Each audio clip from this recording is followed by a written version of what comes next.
Well, hey, YouTubers, welcome back to the channel again, the Gun Show Loophole.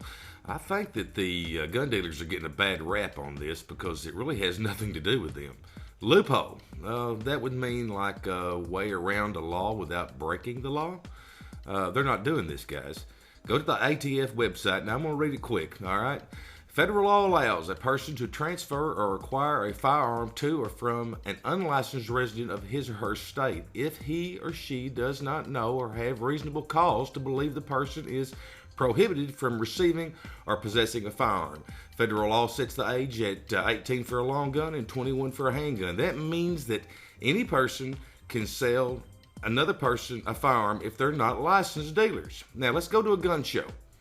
Now, I walk up to these guys here that are licensed dealers, and I go, guys, look, I've got this handgun I'd like to sell you, and I'd like to have $300. And they go, well, we'll give you $250. And I go, great. No background check, because I am giving up the firearm. I'm giving the firearm to a licensed dealer, and I'm not licensed. But he will want to see my ID. You can bet on that, because he'll want my name, address, and phone number, and then he'll take that and log it into his logs for the ATF for the records. In case anything ever comes up, he'll know who I am. So now I go from his booth over to the next booth, and I'm going to take my $250 plus some more cash, and I'm going to talk to these guys about one of their weapons, and I'm going to say, hey, I think I'd like to buy this AR-15.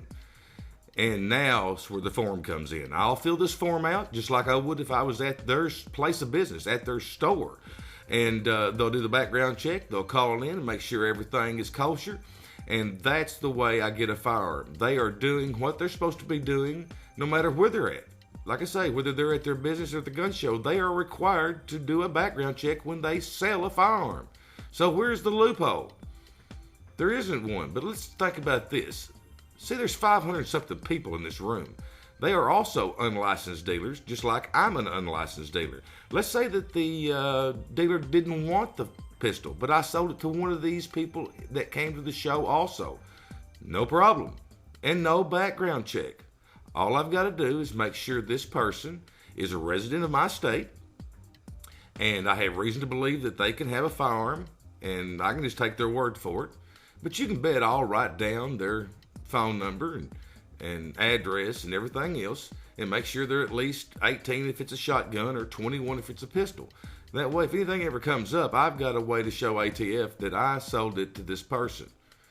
So guys, in my state, it doesn't matter if you're at a gun show or even a yard sale, guys.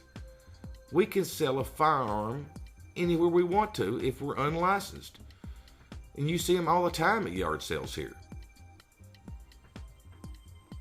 It's not a loophole. It just happens to be that it happens more often at a gun show than it does a yard sale. It's the law. Federal law. Now, your state may have a different law, so you need to check it out and see. But about 40 states have the same law as Arkansas.